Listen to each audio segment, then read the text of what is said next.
Greetings, friends, and welcome back to the podcast of Jewish Ideas, a Torah in Motion production. I'm JJ Kimchi. Almost everyone in the Jewish world is familiar with the Hasidic movement generally known as Chabad or Lubavitcher. One of the most outward-facing of all Jewish groups, Chabad centers have sprung up in cities and campuses across the world, while their literature and teachings have made a deep impact in the way that many Jews conceive of their own religious heritage. Here on the podcast of Jewish Ideas, we will be embarking on a three-part series on the intellectual history of Chabad Hasidut, analyzing its central ideas and principles from its inception all the way to the present. Chabad philosophy intersects with many important ideas and trends of the modern era, and we are very excited to discuss these principles in depth with our erudite guests. We are also excited that this series is being sponsored by Rabbi Gary Huber in appreciation of keeping thoughtful discussion of Jewish ideas as a central task of Jewish life today. We are very grateful for his sponsorship and thank him in turn for his services to the Jewish people. In the first of these three episodes, we will be embarking on a tour of the intellectual world of the founder of Chabad Hasidism, Rabbi Shneur Zalman of Liadi, often referred to as the Baal HaTanya, or the author of his most enduring book, the Tanya. Rabbi Shneur Zalman of Liadi is one of the most prominent early thinkers of the Hasidic world, and it was his ideas and vision that formed the Chabad movement, and in many ways continues to guide its ideology until today. Joining us today to discuss Rabbi Shneur Zalman of Liadi is Dr. Eli Rubin, who received his PhD in the topic of Hasidic thought from the Department of Hebrew and Jewish Studies at the University College London. He is currently a contributing editor to Chabad.org and is the author of Kabbalah and the Rupture of Modernity, an existential history of Chabad Hasidism, forthcoming from Stanford University Press. We are very excited to read that. We are fortunate to have him here with us today on the podcast of Jewish Ideas to discuss this topic. Dr. Rubin, welcome. It's very wonderful to be with you. Thank you, JJ. Excellent. Thank you for joining us. Okay, so let us dive right in. There's much to talk about, much to discover. So start us off, if you can, by setting the historical scene a little bit. So could you give us a brief background, a short biography of Rabbi Shneur Zalman of Liadi? Who was he? Where did he grow up?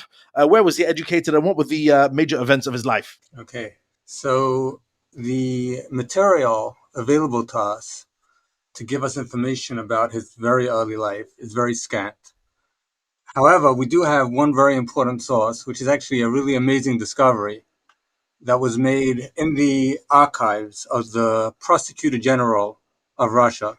And this discovery was made by Yeshua Munshine, who was for many years worked in the manuscript department at the National Library of Israel, and he was a Chabad Hasid. What he discovered was the interrogation of Rabbi Shneur Zalman of Liadi during his first and second arrest. And he actually penned answers in his own handwriting, which survived till the end of the 20th century in the archives there. He wrote answers in Hebrew that were then translated into Russian for the benefit of his interrogators. And there he actually gave a little bit of an autobiography, amongst many other things. So he writes as follows, that he was born, Liadi, Belyazna, which is near Vitebsk. So this is a village which today is on the border of Belarus and Russia. It's kind of the northeastern corner of Belarus. And the whole area around Vitebsk, and stretching northwestward towards Vilna and south towards Ukraine, that would become the heartland of Chabad Hasidism. And so he was born there in Liadi, and the other names which today are more associated with him, Liadi, and then later Lubavitcher, which is where his son moved after his passing. These villages are very nearby. They're all within a very small area around Vitebsk, close to Vitebsk, in the area south of Vitebsk. So he was born in Liadi and spent about 15 years of his life there, so he says, 15 or 16 years, before getting married in Vitebsk, where he was for about 17 years. And afterwards, he was in Haradok for 2 years. Haradok is a little to the north of Vitebsk, and that was actually the home of another very important older student of the Maggid Mezrich, Rabbi Menachem Mendel of Haradok, who for a time was maybe some kind of mentor to Rabbi Shneur Zalman. Somewhat unclear what their relationship was, but certainly there was an important relationship between them. They were kind of colleagues, but he was the senior colleague. And after Rabbi Menachem Mendel of Haradok immigrated to the land of Israel with a large contingent of Hasidim in the 1770s, Rabbi Shneur Zalman lived in Haradok for a while. It seems that he filled his seat in Haradok for 2 years before moving back to Liadi. And he was in Liadi till his arrest in 1798. So he spent about nearly 2 decades in Liadi, from the early 1780s till his arrest at the end of the 1790s. Subsequently, after the second arrest, he moved to Liadi, and his name became associated with Liadi, Rabbi Shneur Zalman of Liadi. But that's the broad outline of his life. And what's interesting is that this source there's a lot of other anecdotal material from later generations, but the broad outlines of his life are confirmed by this autobiographical source, which is that he was born in the mid 1740s and he died. Another important event that kind of concludes his life is the invasion of Russia by Napoleon Bonaparte in 1812, which leads him to flee Liadi in the face of the advancing French army. And in the months after that, in the following winter, when he's still dislocated, he's still a refugee, far from his home, he dies probably prematurely at the age of about 65. So that's the big outline of his life. Somewhere in that is that while he was in Vitebsk, during the years after his marriage, he journeyed to Mezhebush, which he also talks about in his autobiography. And the only teacher that he talks about explicitly as his teacher is Rabbi Dov Ber, the Maggid of Mezrich. So at some point, when he was maybe in his early 20s, he traveled far to the southwest, really covering the whole of what was once Poland, but was then slowly being absorbed, right? This is the period of the partition of Poland. And so Poland was slowly kind of disappearing into the surrounding empires, into the Russian Empire. But he traversed that massive distance, really from one end of Poland to the other, to spend time in Mezrich. And he probably made several visits to Mezrich. We don't know exactly the details of that, but he, both in terms of his study of Kabbalah, which he discusses explicitly in his autobiography, he says that most of his learning comes from books. However, at the beginning of one's learning, one has to have a teacher. This is what he says in his kind of autobiographical statement in his interrogation.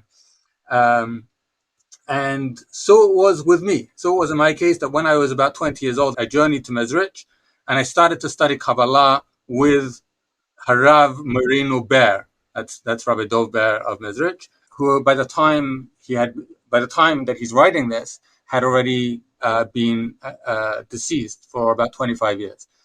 And he says, and then since that time, I've studied myself in books, many important books from various Kabbalists, early Kabbalists, later Kabbalists, etc. He actually lists some of the Kabbalists who he studied, which is very interesting, some of the Kabbalistic books that he used. But that seems to have been really his only teacher. And although he doesn't mention halacha here, I think that Rabbi Dov Ber was also his teacher in halacha too. Interesting. I mean, aside from giving him a broad introduction, are there other specific elements of his thought, maybe we can get to it later if you want, which bears the imprint of the Maggid of Mezrich? Because the Maggid of Mezrich, for those who don't know, was possibly the seminal major figure of early Hasidut who took the ideas or the beginnings of the ideas of Yisrael Baal Shem Tov, the person who's generally credited as the founder of Hasidut, and I suppose concretized them. He created the first court and the first movement, and gathered disciples and spoke out, and is considered by many one of the founders truly of the Hasidic movement as we know it today. So, are there elements of the worldview that is present in Reb Shneur Zalman of Liadi's later works that we can trace with some sort of certainty or definitiveness back to Dov Ber of Mezrich?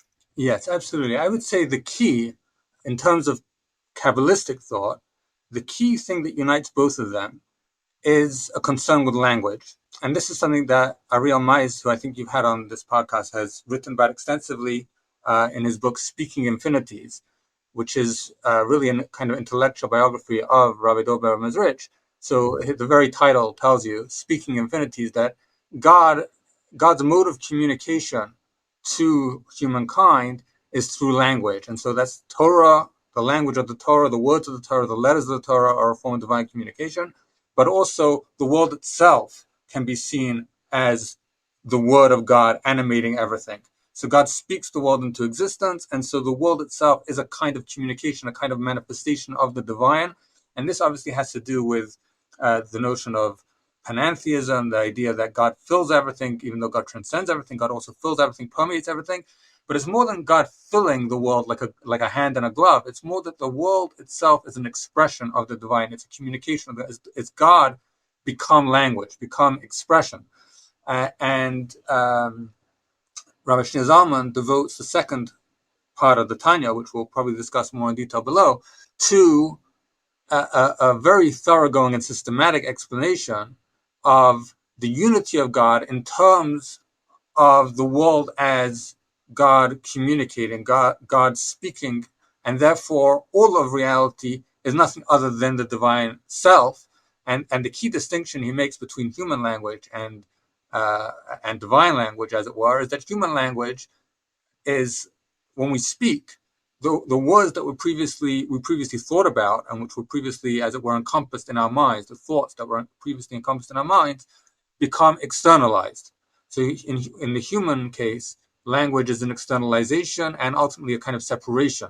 The words that you speak become separate from you. You can actually write them down and leave them there, and they kind of exist autonomously.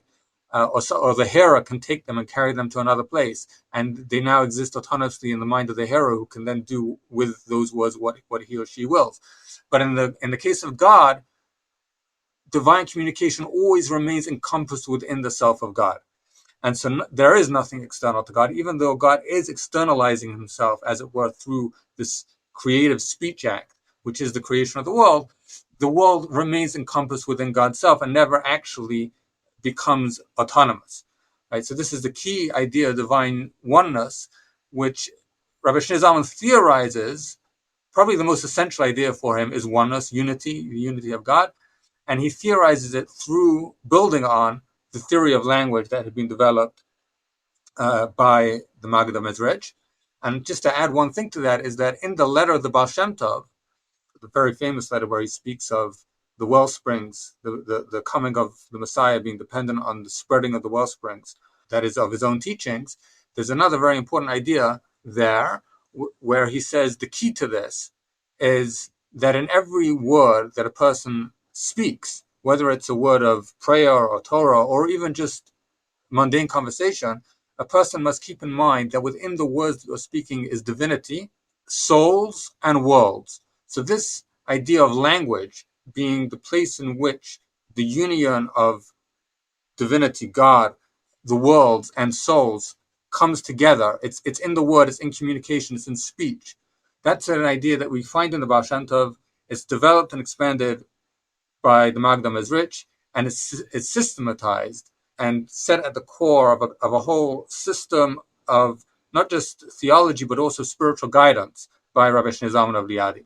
I'll say one more thing about, in terms of halacha, one of the things that we find with the Maggid Mezrich, there isn't a lot of evidence, but the little pieces that we can find suggest that he had a concern with practical halacha. For example, in a tshuva written by Rabbi Shneur Zalman of Liadi in 1810, so towards the end of his life, this was in the period after Rabbi Levi Yitzchak Berditchev had passed away. Rabbi Levi Yitzchak Berditchev was a colleague of Rabbi Shneur Zalman, a fellow student of the Maggid of Mezrich. He was a rabbi, that is, a rav in a community, a halachic authority, as well as being a great Hasidic master. But his job actually was to be a rabbi. He was a career rabbi. He had adjudicated a halachic question concerning a slaughtered animal, one of these like very typical rabbinic queries that shuvas are full of, rabbinic response to literature are full of these practical questions that are brought to rabbis and which seem very specific and, involved and often depend on close readings of Talmudic texts and commentaries and so on. So he had ruled leniently about this, the kashrus status of this lung, of the lung of this animal, and then he had passed away. So the question was brought to Rabbi Shneur Zalman of Liadi, and he wrote a responsa, and in the response he says, years ago, towards the end of the life of the Maggid of Mezrich, we had a learned Talmudic debate in his presence. He uses the word pilpul, about this very question. And then he sets out the Talmudic proof that the Maggid had presented for leniency on that occasion. right? So this is one of the examples where we see that Rabbi Shneur Zalman regarded Rabbi Doba as an authority not only in the realm of Kabbalah but also in the realm of Halacha, and he actually repeats the verbatim, as it were, the involved Talmudic disputation and the learned proof that his master had set out at that time. This is, of course, fascinating because Hasidism is typically presented or portrayed as a rebellion against this kind of stale, pilpulistic form of Talmudic learning, and seen as drawing the masses precisely because it rejects that or marginalizes it, at least in favor of a kind of more earthy and immediate, unmediated spirituality. But it's interesting that already, even in that very first generation, the earliest masters, you have recordings of as you say, an in-depth pilpul debate on the laws of kashrus, in which the answer is the decision is reached based on who has the best minute Talmudic arguments. Yes, and this goes to show. I mean, it really is a kind of misconception. And again, to mention Ariel Mais, his new book is I think it's called Laws of the Spirit. It's about the concept of law in Hasidic thought.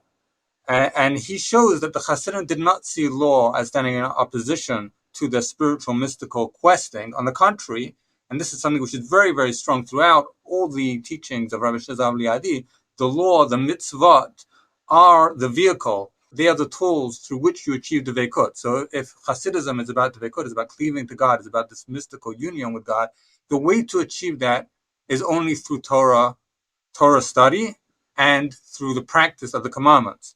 And so they don't see the law as being in the way of spirituality. Actually, it is it's the tool, it's the means, it's essential. It's the essential tool by which spiritual achievement can be realized, can actually be grasped. God is fundamentally ineffable, beyond language, beyond comprehension, beyond grasp. And it's only because God's wisdom and will is vested within the mitzvot, and God's wisdom and will are one and the same with God's own self, that we can grasp God, that we can have a relationship with God. So maybe we'll talk more about this later when we discuss kind of the building blocks of the Tanya, but this is at the core of certainly Rabbi Shneur Zalman of Liadi's thought is that divine union comes through Torah mitzvahs, and Torah mitzvahs are not in the way of that at all. So that's something I would like to ask before we dive into the Tanya, because I do want to spend the lion's share of our discussion on that, which is simply the creation of something new that would come later to be known as Chabad, or that would morph into its own sect. And I suppose my question is, firstly, was Rabbi Shneur Zalman of Liadi consciously attempting to create something new? Was this something that he was aware that he was doing? And if so, or even if not, what was he answering? What need was there out there for him to go on his own path and create something completely, or at least somewhat different from what there was before? And I suppose a corollary to that question is, how different is it, Chabad, and in what ways? So I don't think Rabbi Shneur Zalman Liadi did set out consciously to create a new movement or a kind of strand, a different strand within the larger Hasidic movement. I think this is something that kind of crystallized and developed over time, partly through some historical things that happened. You can see the seeds there very early on, but also over time, the way in which he understood his own master's teaching and the way in which he developed it just became more and more distinct from some of the other people around him. So just to give, in terms of the historical background, I mentioned before that Rabbi Menachem Mendel of Haradach had migrated to the land of Israel with a large contingent of Hasidim in the mid-1770s, a couple of years after the Magda Mizrich had passed away. So what happened in the years following that migration, actually, Rabbi Shneur Zalman of Liadi had himself intended to accompany them.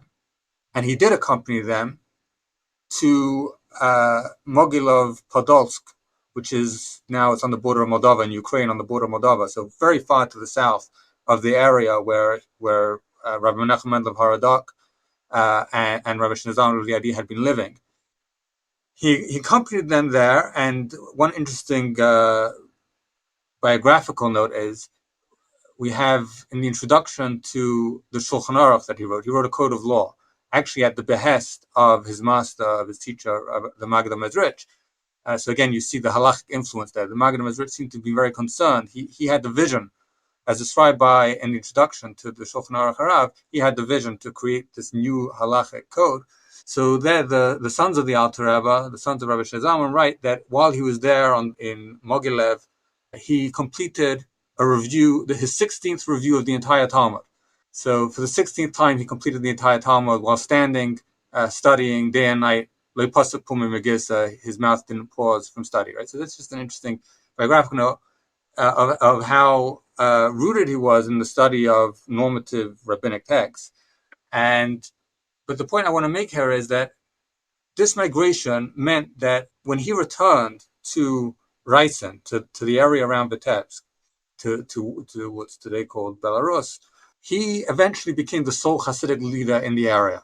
Together with Menachem Mendel of Haradach, there was another important, more junior student of the Maggid, Rabbi Avram of Kalisk, and they moved to the land of Israel.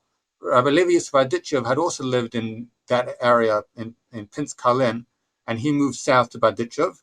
So that area kind of emptied out of the great luminaries of that early period of Hasidism, and he was left alone. He was kind of free to develop things the way he understood them. And I think that lent something to a sharpening of his own particular perspective, that he was kind of in a vacuum with a high degree of independence.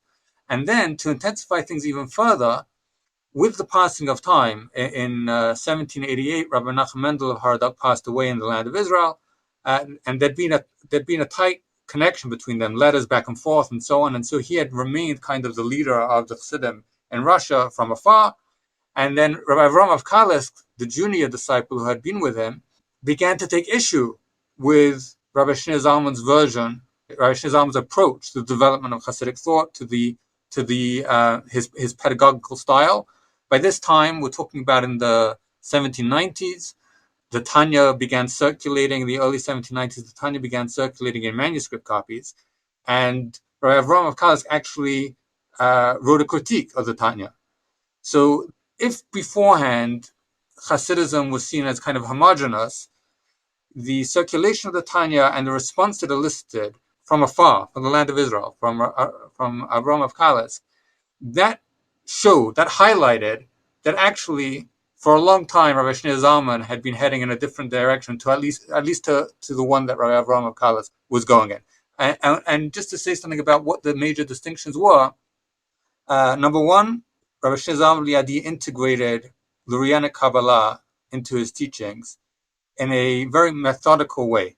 So he wasn't just kind of drawing little points of Kabbalistic inspiration, but rather he was studying the Lurianic corpus and thinking about it very carefully through the lens of the Hasidic teachings, through the lens of the Hasidic ethos, and using it as a basis, as a kind of framework, as a theological framework, in a very systematic way, to lend weight, to lend support for the ethical practices that he was advocating.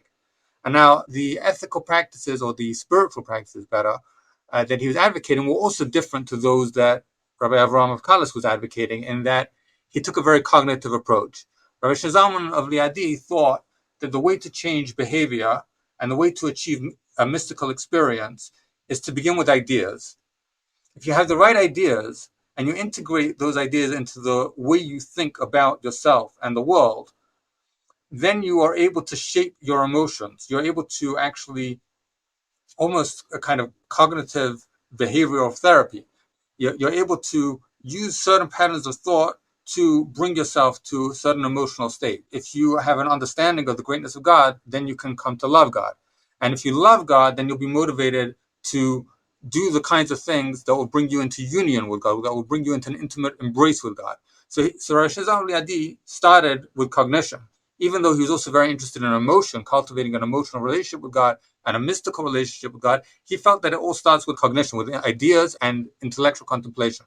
And a lot of the Tanya is actually giving you cognitive exercises. If you have this problem, if you want to achieve this, if this is your challenge, here's a good thing to think about. And if you think about this, this will bring you to the right emotional state, or it will help you to understand or think better about your situation and overcome the challenges that it poses. So I said the integration of Lurianic ideas, the cognitive approach. Two more things that kind of separate Rabbi Shneur Zalman of Liadi's approach is that he decenters the role of the tzaddik. The whole reason he wrote the Tanya, Interesting. as he says very clearly in the introduction, is Rabbi Shneur Zalman actually had a massive problem, which was because, like I said before, he was the only tzaddik in the area.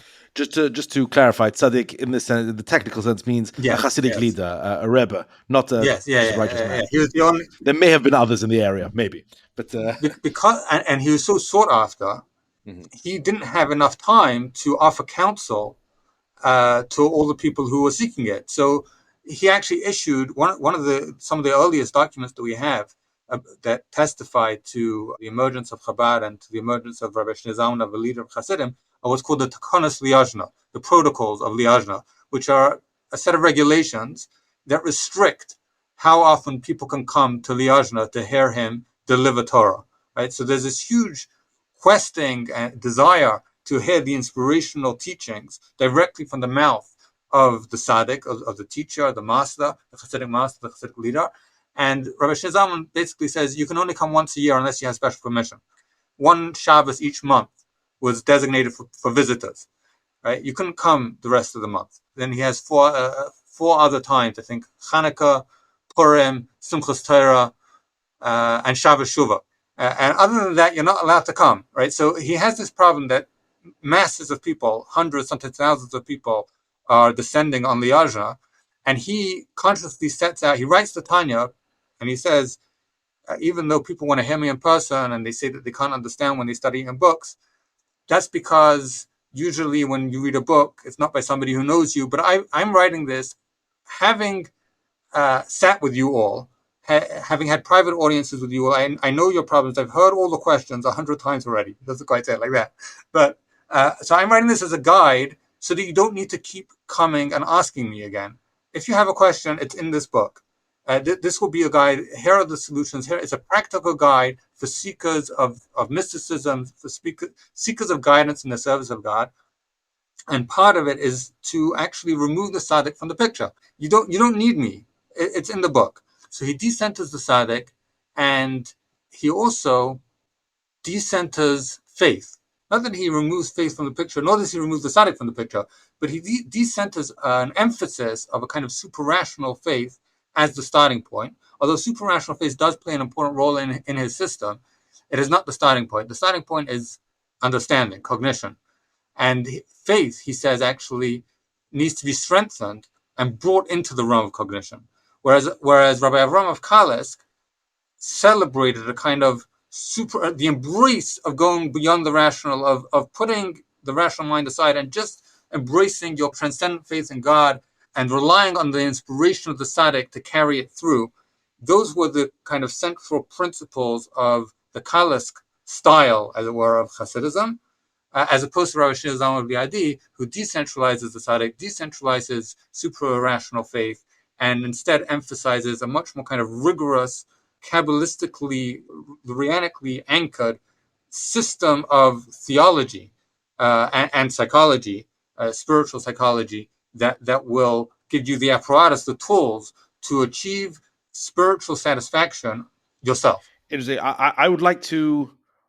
There are many ways we can go from here. I think one of the things I'd like to do is drill down into one intellectual tradition that you mentioned, namely that of the Lurianic tradition, the way in which Shneur Zalman of Liadi changes it, plays with it, sets it in a certain direction. And I would specifically like to focus on one doctrine which I think is absolutely crucial for the theology of the Baal Tanya, which is that of Tzimtzum, the idea of divine contraction or self-limitation, or however exactly one wants to define it. We did an episode with Christoph Schulte. Schulte, yes, exactly, Christopher Schulte, on Tzimtzum. Very interesting. Although we didn't get so deeply into the Hasidic element of this sort of intellectual story. So I was wondering if you could perhaps provide us a little bit of insight. I mean, and you've done quite a bit of work on this, on exactly how does Shneur Zalman of Liadi take the concept of Tzimtzum? How does he work it or rework it? And what are the consequences or what are the ramifications of that to his broader framework of Hasidic thought? I think it would first make sense to say a bit more about the Tanya and what the key elements of the Tanya are, because once we understand that, then it'll be much easier to see why Tzimtzum is so crucial. And it is indeed, I think, at the very heart of everything here. In which case, let's have it your way. Go for it. Okay, so I would say that at the heart of the Tanya are three conceptual building blocks. The first is the oneness of God, which we already mentioned. The idea that there is nothing outside of God. Everything is either an expression of God or encompassed in God, or both, really both. Which firstly is a very specific interpretation of oneness Yes. of God, right? In other words, if you ask many of the more philosophically inclined, they would say he is a perfect unity or a perfect oneness. Whereas what you're saying is that no, oneness of God means that nothing truly exists outside of him. Everything is encompassed Absolutely. within him. And not that there's, you might think there's many gods, but there's only one God. No, oneness is, the oneness of God actually is a statement about all of existence. That all of existence is encompassed in the oneness of God, in the singularity of God, in the unique being of God. Number two is the duality of human experience. And that's the very famous notion of the two souls, the godly soul, the animal soul. So the duality of human experience is such that a person is idealistic and also fails. A person aspires for spirituality, for spiritual achievement. People are seekers, and they're also materialistic. They're also self-serving, right? So we have a selfishness, and we also have an altruism. So there's a dual dimension to human experience. And the point Rabbi Shneur Zalman makes in the Tanya is that that doesn't mean that we're hypocrites. Just because we have this duality, it doesn't mean we're hypocrites. Rather, it's because we have two souls, which is to say that we were created this way. God made humankind such that there is a divine soul, which is wholly divine, which aspires only to affirm the oneness of God and do nothing that will break, that will deny in any way the oneness of God. And then there's another part of ourselves, which is animalistic, that is to say, self-serving, which means the animal soul does not seek to affirm the oneness of God. On the contrary, the animal soul wants to declare its independence of God, wants to deny the oneness of God, in fact, on a kind of existential level, and say, I'm going to do what I want to do. And so that's where the materialism comes from. That's where the selfishness comes from, etc.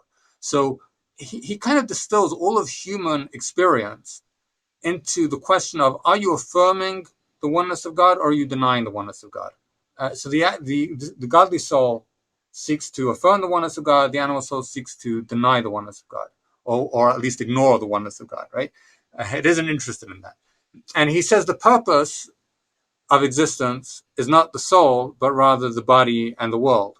That the soul should actually transform the body, transform the world, transform the animal soul. So the animal soul too will bend itself, will be absorbed, will affirm the oneness of God and not deny it.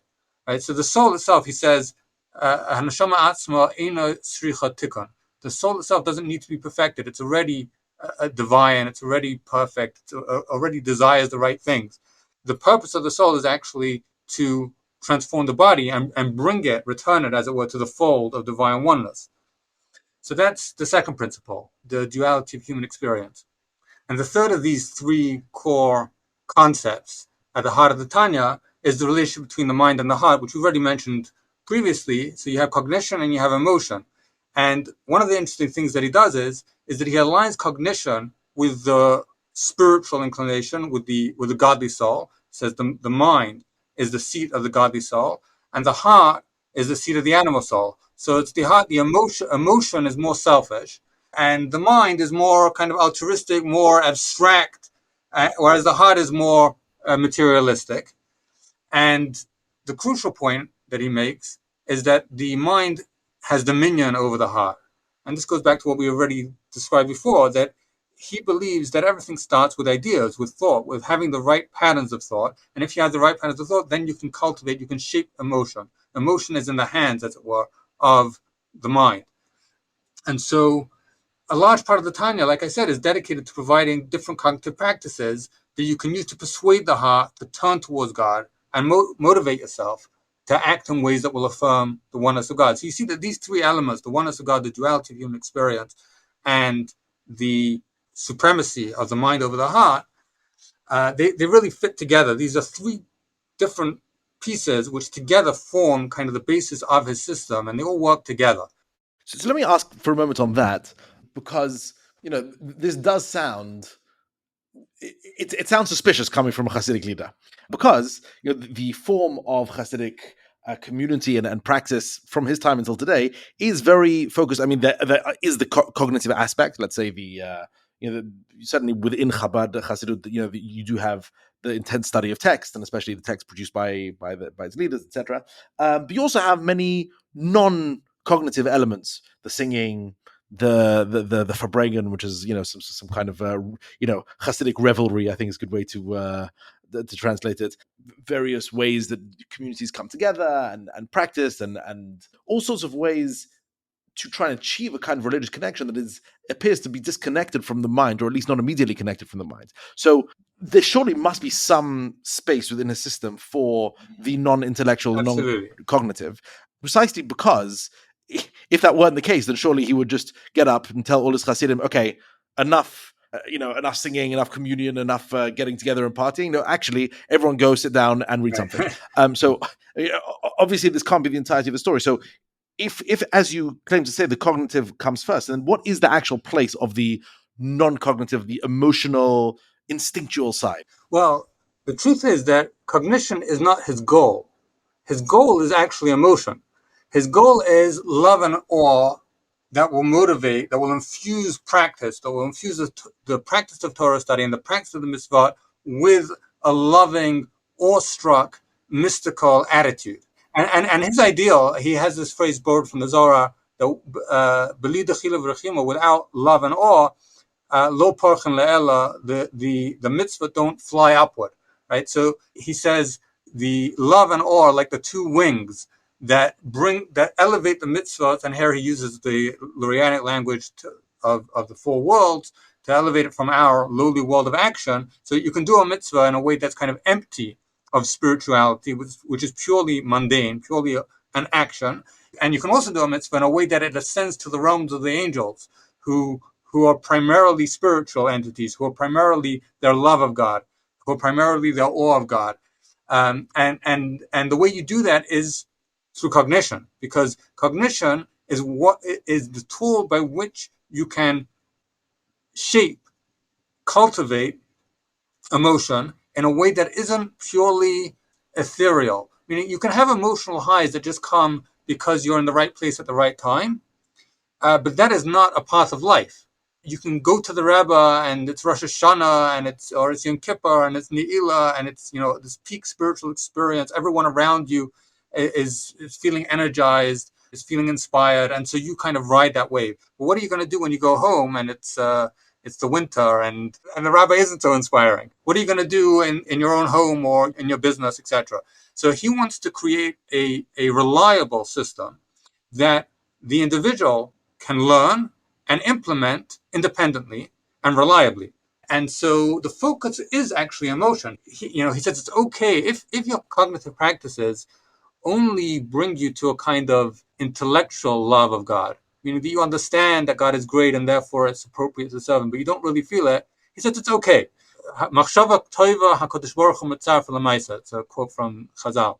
A good thought is connected by God to action. So the way he reads that is, it's not that a good thought is considered as if you did it, but rather when you do an action, when you do a good thing, when you do a mitzvah, because you thought the right thoughts and motivated yourself intellectually, even if you don't really feel it, even if you don't have the full emotional experience, the spiritual ecstasy, the emotional ecstasy, so it's okay, but it's not ideal. In the Tanya, his ideal is, in fact, that you should have an emotional, mystical high whenever you do a mitzvah. So perhaps one could say that the cognitive comes first only in sequence, not an actual priority. Absolutely. And in fact, I see. if you go beyond the Tanya to his Mamorim, which are much more expansive, esoteric, we should really discuss some of the different genres of his writings. In the Mamorim, you see it in Tanya as well. If you read carefully and you know how to read, you can see this idea there as well. But it's much more explicit in the Mamarim. He has this ideal of ru'us deliba, which again is Zoharic language, desire of the heart. He places desire of the heart as the ultimate goal, and he says it's above reason. It's super rational. So it's kind of like that super rational faith. It's this yearning, this really intense mystical yearning for the infinite, which is beyond any kind of philosophical argument. There's no philosophical argument that can get you there. But if you use the cognitive tools to think about God, then emotion can actually connect you. So once you've awakened emotion using your mind, you can go to places that the mind itself can never get to. So it's kind of like if the higher level, or the top is the mind, and then the heart is below it, but then it kind of shoots back upwards above the mind. The heart can shoot up above the mind and open into this expansive, infinite kind of experience, this ineffable experience, as it were, beyond language, beyond thought, beyond argument. But the way you're going to get there for the Alter Rebbe is always going to start with a cognitive process. So let me introduce a term that we haven't used very much yet, but I think is extremely important to complement the mind and the heart, which we've been talking about extensively, which is that of the soul. It seems to me that one of the many ways you could conceive the Tanya is also a blueprint or a roadmap or a set of instructions for the refinement of the soul, purification of the soul, the improvement perhaps of it. I mean, in the world of the Tanya and the Shneur Zalman of Liadi, what can we say about the soul, and what can we say about its improvement or achievement of excellence? Right. So, as I said before, he has this notion that there are two souls, the godly soul and the animal soul. And basically, both of them are sort of in the image of God, which is, a very traditional idea that in Kabbalistic terms, there are the 10 sephirot, the 10 modes of divine manifestation, the intellectual manifestations, the emotional manifestations, and they are mirrored in the human psyche, or the human psyche is a way through which we can actually think of God's psyche, as it were, but whichever way you want to think about it.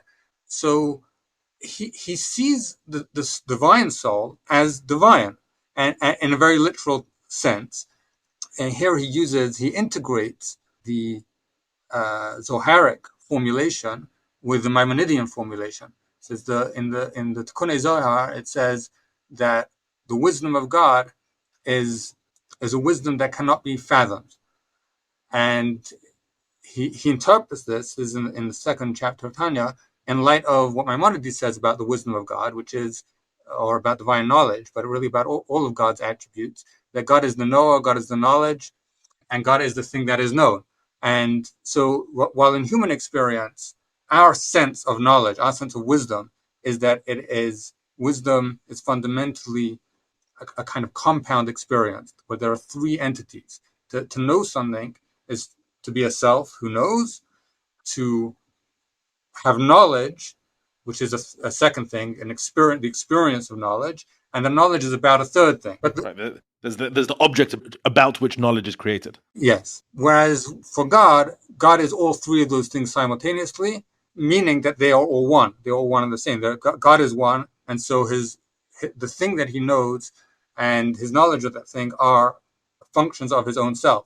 So he says that's what the Tikkunei Zohar means when it says that God's knowledge cannot be fathomed, because whenever we think of knowledge, we're going to think about it the way it is in human experience, but God's knowledge is different. Now, the soul, he says, is rooted in the wisdom of God. And since the wisdom of God is one with God's own self, so the soul is divine, is not other than God. So his idea of the soul, the fundamental idea of the godly soul, is that it is in no way separate from God. It is fundamentally one with God. Now, the problem is that the soul comes down into the world, is vested within a body and within an animal soul. And the consciousness of the animal soul, the consciousness of the body, the experience of the body, is that it's separate from God, like we said before. So the tool by which we can kind of reawaken and give expression, fix our soul, as it were, right? Correct our soul, refine our soul, is the Torah and the mitzvahs, because the Torah and the mitzvahs, again, are the wisdom and will of God. So again, the same idea that he applies to the soul itself, that the soul is one with God because God's knowledge is self-knowledge, he says about the Torah and the mitzvahs. If the Torah is God's wisdom and will, and divine wisdom and will are attributes of God, to which the Maimonidean principle of self-knowledge that all God's attributes are self-referential applies. So the Torah and the mitzvahs are again a manifestation of the self of God, and not only kind of on a existential level, but also on a manifest level, which I take to mean that when someone does a mitzvah, you're not doing it for any other reason except that it is God's will, right? Fundamentally, the nature of the mitzvot, there are certain things that we do when a person eats. They're eating because that can be a self-serving act. There are reasons to eat other than the will of God. But when if you're going to question why is somebody putting on tefillin or why is somebody keeping Shabbos, ultimately the reason is going to be because God commanded. So these things are manifest the oneness of God in the world. They manifest the self of God in the world, and by the soul connecting to those things, actualizing those things, the soul kind of gets back to itself. Right? So the soul has come down into the body, lost something of its real identity, forgotten something of its identity, and the Torah and the mitzvahs are the means by which that identity is brought to the fore again. Okay, so this is in terms of the place of the soul and the theory of the soul, is that actually the soul is a kind of psychological bond with God which can be forgotten without the mitzvah. Interesting. So we've been discussing the soul, the Hasidic, or to be more precise, Rabbi Shneur Zalman Liadi's theories of the soul. And there's one area or one controversy that I'd like to address, which is often brought up, certainly by outsiders studying the book of the Tanya, which is the distinction brought up between the Jewish soul and the non-Jewish soul. In the Tanya, this is something that is present in many other Jewish thinkers as well, but certainly the Baal Tanya and other Hasidic thinkers made a very sharp distinction and a very clear hierarchy between Jews and non-Jews based on the quality of their soul or the position of their soul or something like that. And so I suppose my question is, have I characterized it accurately? Is it in fact the case that there is this sharp distinction between Jew and non-Jew? And is this also a hierarchy? Meaning, is there something better? Is there something more elevated about the Jewish soul vis-a-vis the non-Jewish soul? And what is the position, I suppose, of the Jew versus the Gentile in the worldview of Rabbi Shneur Zalman of Liadi? So you're absolutely right to say that there is a clear distinction between Jew and non-Jew. The Jewish soul is what he calls the Jew uniquely has a divine soul, and that's in chapter 2 of the Tanya. So chapter 1 and chapter 2, the end of chapter 1, the beginning of chapter 2, is where you see this sharp distinction expressed most clearly. However, it's important to put it in the larger picture of his thought and understand also what it's doing in his thought. What is the function of it here? So first, to turn to another source within the Tanya itself, which is chapter 36 of the Tanya. So many people, anyone who learns the Tanya is going to encounter the negative description of the non-Jew at the end of chapter 1 and the elevated description of the unique divine soul of the Jew in chapter 2, but many people will never arrive at chapter 36 because you've got to learn another 35 chapters to get there. But in chapter 36, which is a very fundamental chapter, it's where he speaks about the ultimate purpose of all of existence, they're culminating with the Messianic era.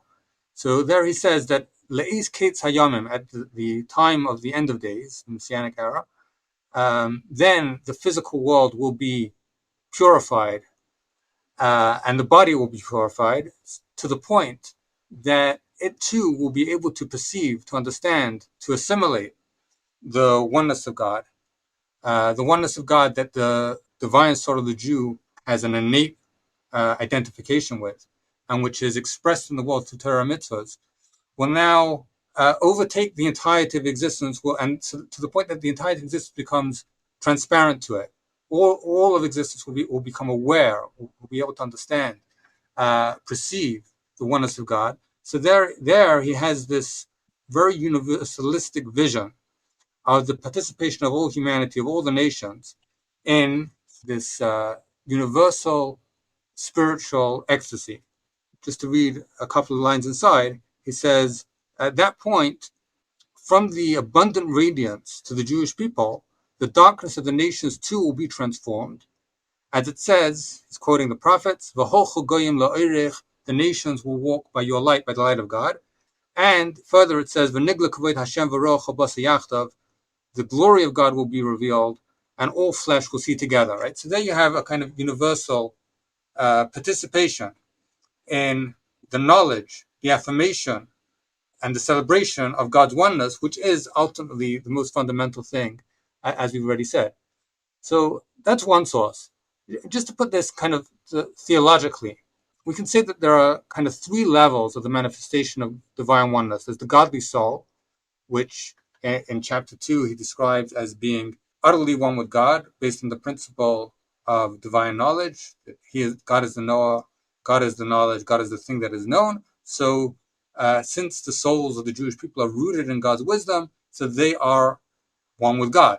Right? Then he says the same thing about the Torah and the mitzvahs. The Torah and mitzvahs are the will and wisdom of God, and so they are nothing other than God. They make God manifest in the world. He also extends that to the world itself, right? So especially it's in chapter 20 and 21 of the first part of the Tanya, but then the whole second part of the Tanya is devoted to this idea that all of reality is the word of God, the speech of God, and he applies the same principle that the speech of God also is self-referential, just like the wisdom of God, the knowledge of God is self-referential. When God speaks, his speech is divine and not anything other than divine. So fundamentally, everything is divine, and you can't take anything out of this oneness. You can't. Nothing ultimately can deny the oneness. The problem is that the way the worlds are created is such that there's a concealment of this oneness. The soul enters the body; it can forget its oneness. The body obscures the oneness. The world obscures the oneness, and the purpose of Torah mitzvahs, the purpose of the Jewish people, is to bring the entirety of existence back to a consciousness of its fundamental oneness with God. So that's kind of the theological background. And then to extend it beyond the Tanya, to look at other sources within Rabbi Shneur Zalman's corpus, we have Mamorim, which we didn't really talk about, but really we can have a whole separate conversation about the Mamorim, which were very crucial to spreading Hasidism and to attracting people to, especially to Rabbi Shneur Zalman. We have actually 24 volumes, which have now been published from manuscript, of Rabbi Shneur Zalman's oral discourses. And many of them existed in multiple transcripts, meaning when Rabbi Shneur Zalman of Liadi would deliver an oral discourse, sometimes 4 or 5 different people would make a transcript from memory, or maybe at the time for the Shabbos it would obviously be from memory, but he also delivered discourses during the week. And then these would be copied and distributed and published. Really, the whole intellectual history of Chabad rests on the foundation, perhaps even more than on the foundation of the Tanya, on these discourses, which all the Rebbes made use of, whether in manuscript or them publishing them, adding to them, editing them, basing new discourses on them. So it's very, very crucial. So you have discourses where he talks about the idea that of Selam Elokim, which he doesn't mention in Tanya, and he connects that to the idea, again, not mentioned in Tanya, of the intellectual soul. So the intellectual soul is something that all human beings have, according to Rabbi Shneur Zalman Liadi, and that's in the image of God.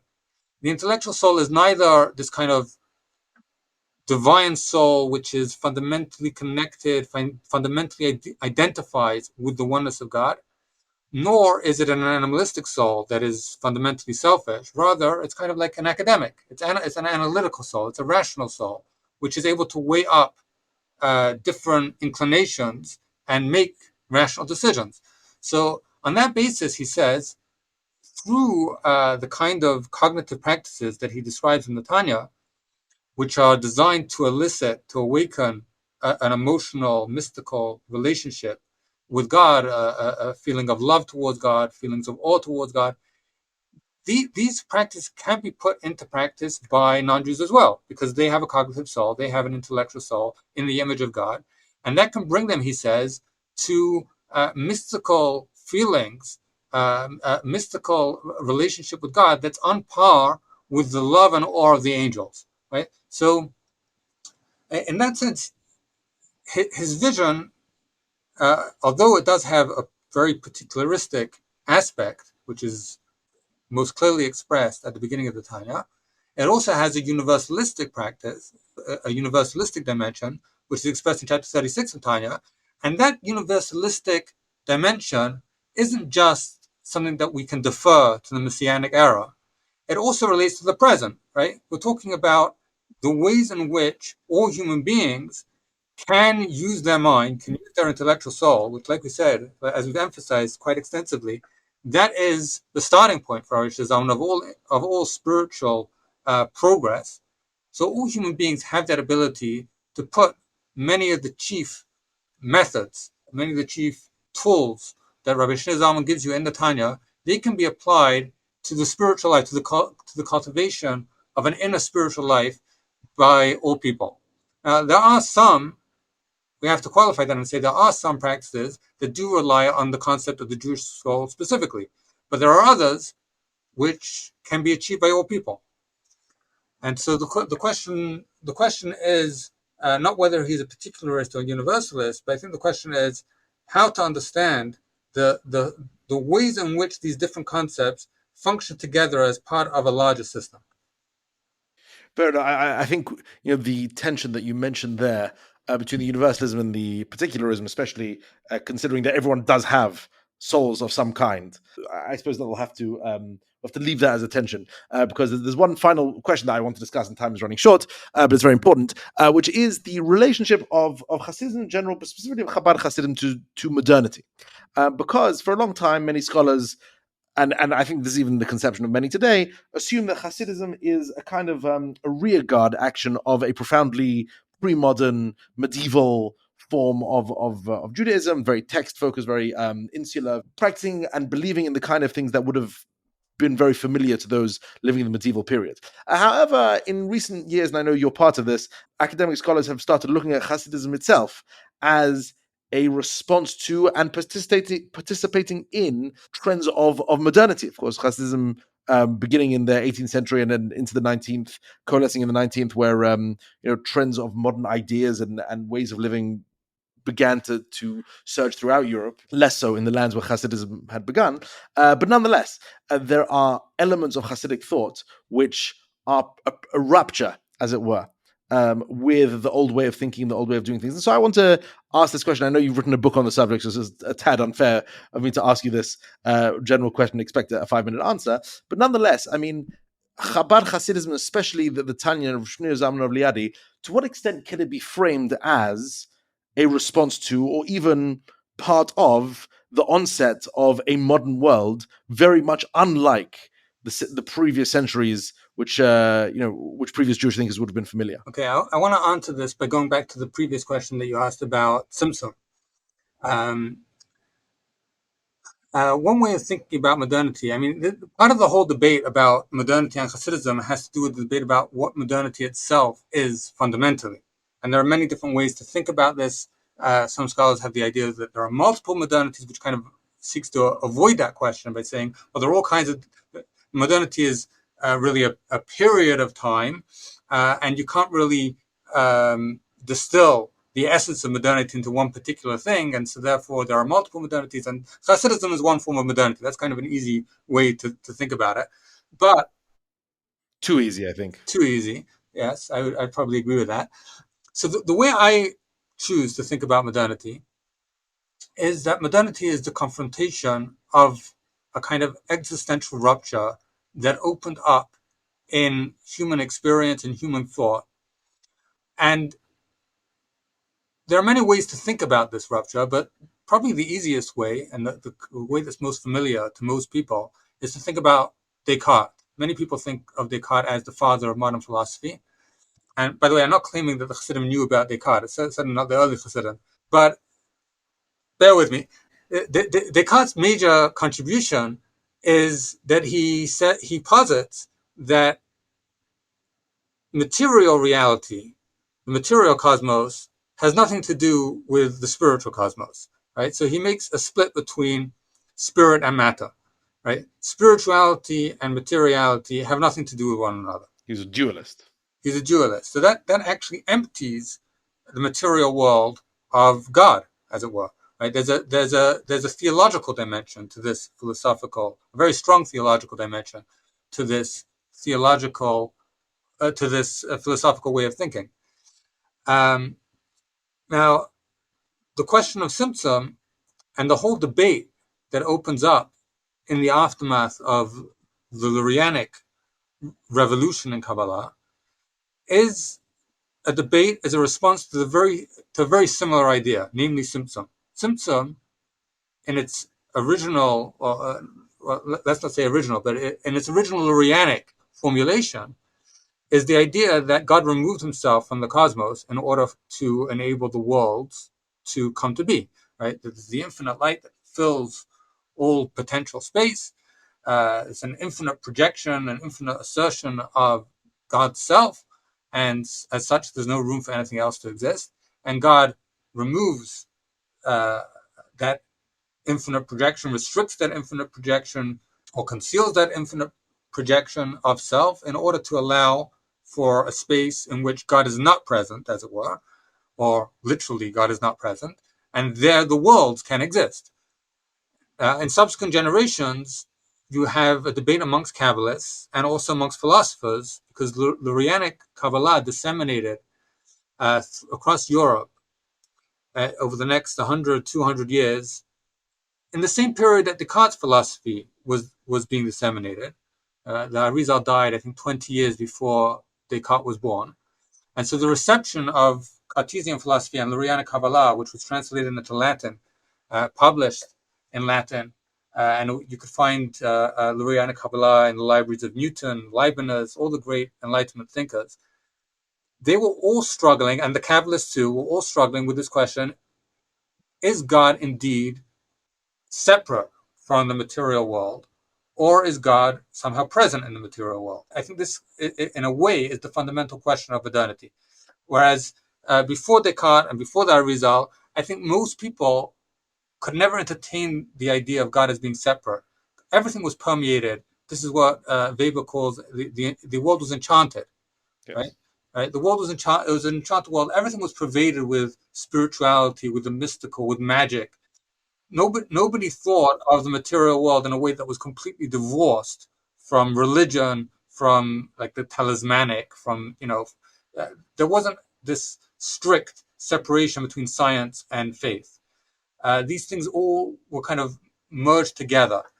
But the modern period is, whether you agree with the idea or whether you protest the idea, in the modern period, everyone is grappling with this possibility of disenchantment, of God being beyond the world. Now, in that sense, Rabbi Shneur Zalman is one of the greatest contributors to this debate, because fundamental to the debate about Hasidism, fundamental to his own thought, as we've already shown, that his idea of the soul is that the soul is an expression of the divine, that there's nothing outside of the divine, that the Torah and mitzvahs are an expression of the divine. They are the manifestation of God in the world, that the world itself is God communicating, God speaking the world into being, and that those words are encompassed within the self of God, right? So his whole theory depends on the reinterpretation of Tzimtzum in what's called the non-literal fashion, right? That is to say that although we speak of God as if God removed himself from the world, God never actually did remove himself from the world. God remains within, God remains fundamentally present, and Tzimtzum needs to be understood in a more philosophical way, in a more abstract way. That's not to say that Tzimtzum is not real. He understood Tzimtzum as a real cosmological event, but it's probably for another discussion to get into the minute details of what exactly his theory of Tzimtzum is. But just to lay out one point, is that he uses the Maimonidean principle that we've already mentioned. He uses it in relation to the nature of the soul, the Maimonidean principle that he is the knower, he is the knowledge, and he is the thing that is known. He uses it in relation to Torah mitzvahs, that the wisdom of the Torah is God, divine wisdom, so it's self-referential, it is the divine self. And he also uses it directly and explicitly with regard to Tzimtzum. He says, once you understand this principle of how God's knowledge works, that God's knowledge is all self-knowledge, then you can never think that Tzimtzum is to be understood in a literal sense, that God is outside of the world, removed from the world, because everybody, even the Kabbalists, like Rabbi Eliyahu of Vilna, who argued that Tzimtzum should be understood in a literal way, or Rabbi Emmanuel Chayriki, who understood that Tzimtzum should be understood in a literal way, all of them explicitly say that what then is the relationship of God to the world? It's hashgacha, it's supervision or knowledge. His contribution to the debate on Tzimtzum, I think, can be seen very much as his contribution to the debate of modernity, of how to respond to the possibility of divine rupture, of divine removal, disenchantment. And he's certainly cutting against that, but he's participating in the debate of modernity. In the pre-modern era, that debate didn't happen, right? So I don't think the question is who's on the side of modernity, who's against modernity. I think modernity is a possibility. The rupture is here. The question is, how are we going to respond to it? Some people respond by saying, okay, well, the rupture is a rupture and that's it. God is inaccessible, and God is not enmeshed in our material reality. And other people say, well, no, there are other ways to think about materiality in which God remains enmeshed, but they have to respond, right? So and that itself is part and parcel of modernity, is dealing with the presence of this question. Fair enough. I mean, it is a very heavily intellectualized way of understanding the process of modernity. Meaning, and you are 100% right that this is a debate that crosses the boundaries not only of geography and of time, but also of religion as well. Because, as you mentioned, this has echoes in Cartesian thought and Duranic thought, etc., etc. I mean, I guess that the final brief question I want to ask, which as we could discuss much more on all the points you mentioned, but time is forcing us to come to a close. Is a question that I asked many of my guests, which is as follows: if you could sit down this evening for dinner with the subject of your study, in this case, Shneur Zalman of Liadi, what would you be asking him? What would you be saying to him? What would you want to know if you had a few minutes with him? Well, first of all, it's just an amazing thought Yeah. and a kind of Well, awe-inspiring thought. But I think what I would ask him is, why did he go to Mezrich? Uh, Mezrich is very far away from Liadi. And, why did he make that journey? Vilna was much closer. There is an anecdote, which is in the authoritative history-based Rebbe, that he contemplated either going to Vilna or Mezrich. But how did he come to know about Mezrich? Who told him? And what was it that compelled him to make that long journey? And what happened when he got there? We only have one testimony, which is the famous testimony of Solomon Maimon, about what actually happened in Mezrich. I mean, we have some other testimonies from within Hasidism, but the only kind of account that is, that kind of describes his court, describes how it worked in any detail, describe what he looked like, is Solomon Maimon. So yeah, I'm really fascinated to know what happened in that early period that drew him, what his experience there was. It stayed with him throughout his life. He saw him, Rabbi Dober, as his only teacher, like I said at the beginning, and refers to him as his teacher, and never sought out another teacher. To me, it's almost like a black box. And another question I would want to know is, what did he hear in Mezrich about the Baal Shem Tov? How was the Baal Shem Tov spoken about in Mezrich? Because the Maggid of Mezrich seems to be quite a different kind of figure to the Baal Shem Tov. We can see similarities in their thought in certain ways, but the Baal Shem Tov was a Baal Shem. He was a healer, a folk healer. Well, Baal Shem Tov was also certainly a Kabbalist and had a circle of disciples who he taught, from text, I think. But Rabbi Dober is a scholar first and foremost, and not a healer, as far as anyone knows. So he's very different, and he's more ascetic. There are certain things about Rabbi Dober's profile, which, even though, like you said, he is the chief architect of Hasidism, it's his students who turned Hasidism into a movement.